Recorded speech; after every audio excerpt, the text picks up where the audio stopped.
Oh, we had to wait a minute there. Good morning. Hopefully you can hear me over the traffic. I'm sitting across from this is what I'm lucky enough to get to look at every day.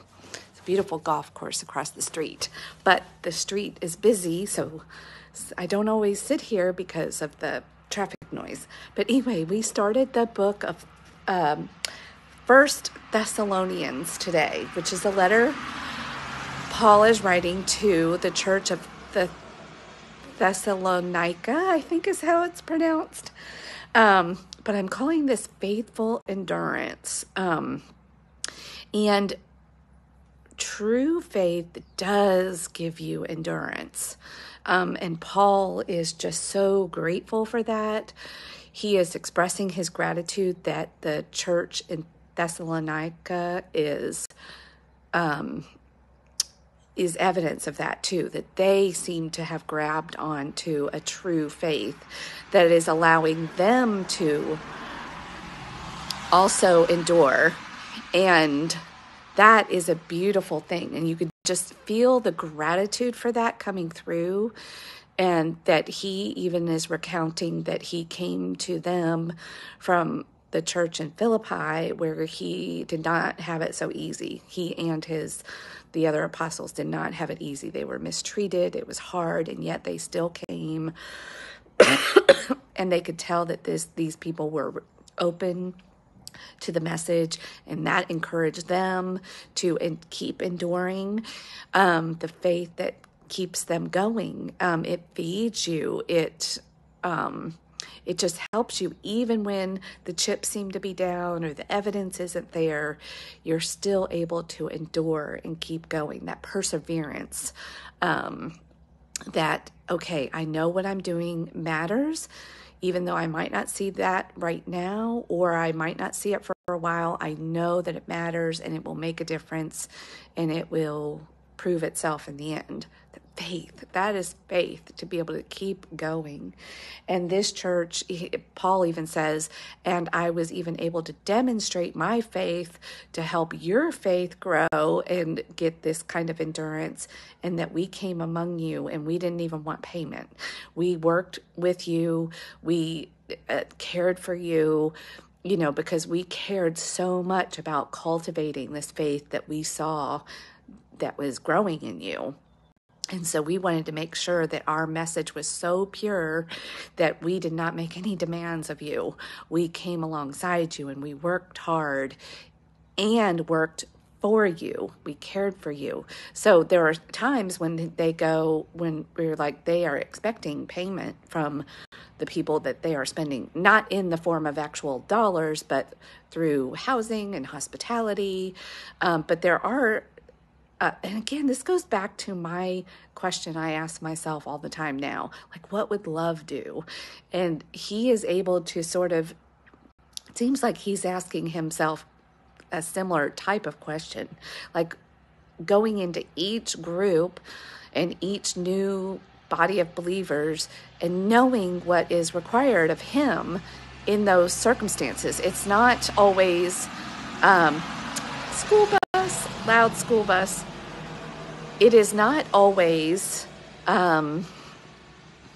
it's not always the same. It's not always uniform. Love is unifying. It brings unity, but not necessarily uniformity. Just like parents, I love that he brought in the analogy of the parents here. And as parents care for children, and if you've ever been a parent, and even if you've not been, you've been a child, and if you've had a sibling, that sometimes you don't always get treated the same. Parents know their children, and they know what each one needs, and they're usually pretty attuned, and they don't parent uniformly. But from the child's perspective, it might seem like, wait a minute, that's not fair. But we parents know that is, we know better. And it's like Paul is bringing that truth into this with gratitude, and he knows that after he left, that this church and this body of believers, their faith was also tested like their faith, that they experienced some persecution from neighbors and other people, and their faith endured. That is what a deep, abiding faith will bring you.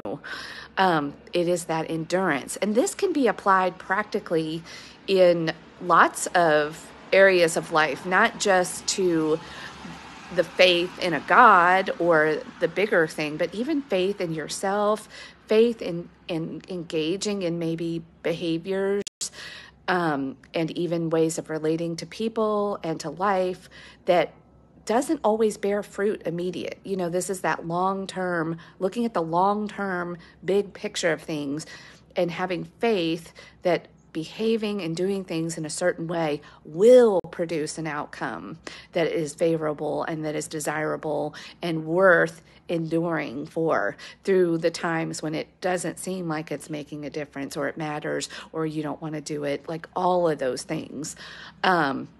This is what allows you to have that delayed gratification, that being able to forego the immediate, that immediate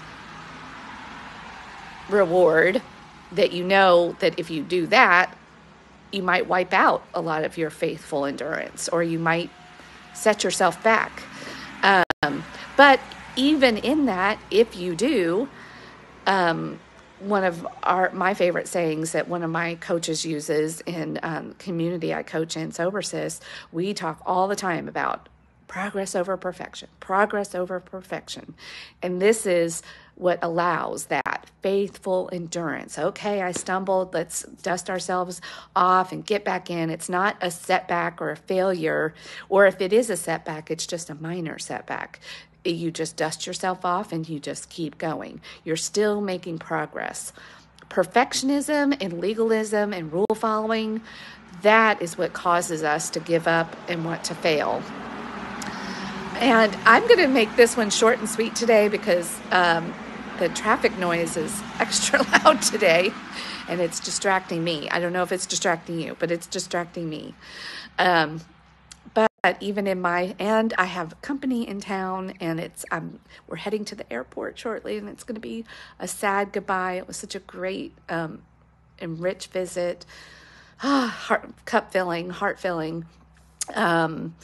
So I'm going to sign off, but whatever you have faithful endurance, or if you don't have that endurance, dig into your faith. Like, why do you have faith? What is it that you even want to have faith in?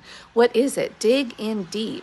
There's got to be a deep enough connection to it that it gives you that endurance, whatever it is, whether it's your spiritual life and connection to God, like of course we talk about with the Bible every day, but even beyond that in the practical daily things of life, whether it's relationships or ultimately it all is a reflection of our relationship to ourselves.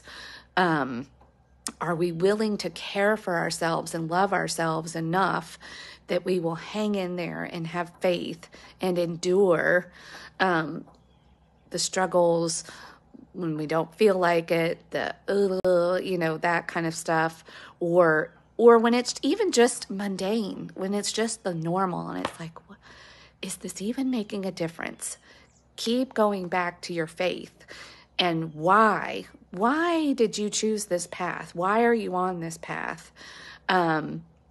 And be so connected to it that it will help you endure, because every day as a human is not sunshine and roses where we're filled with motivation and the love and all the, things that make it easy. That's not what endurance is. The endurance is a word that is reflective of doing it even if, even when, even though, like all of those questions, that your faith is just so important that you endure the not so good times of life, or, when you're just not feeling it, or when you're like, why does this even matter? Does it matter? Maybe I should just go over here and do this or that, or just not even worry about it anymore. No, that's not faith. That's surface level. So you got to go deep with faith. And that is what will give you endurance. And endurance brings fulfillment when you and like, man, I did it. Like that kind of, not a puffed up pride, but a like, yes, this is worth it. And I am going towards that finish line that, that Paul likes to use those analogies a lot. But anyway, I can just tell that that is part of what he's tapping into here with this church and this body of believers, is that he is even proud. Like he's proud that he's endured. But again, not for his own sake, but for the kingdom's sake, for their sake. And then he's seeing them kind of go that deep with it. And this is how the message and how faith even gets passed on, how things get passed on and how we encourage each other. Because I need to be able to borrow faith from you or from somebody who's further down the road and has had success in the direction that I'm traveling in. And they help me get faith. This is what he's talking about, that chain reaction of coming in and holding somebody's hand and encouraging them to have faith so that even when he's not there, they have strong enough on their own. And then they're willing to do the same things, that when you do endure, your faith deepens, it strengthens, it tests, and it strengthens it all at the same time. Again, we've got that paradox that we've got to hold of testing, being willing to be tested, and enduring the test. And then it strengthens us for the next test, and on and on. So anyway, 1 Thessalonians 1 and 2, and we're going to finish it tomorrow, 3, 4, and 5. And it's a good one, as always. Rise and shine together. See you tomorrow. And maybe I think I'll be back at the park walking tomorrow. Back to our normal schedule. Bye.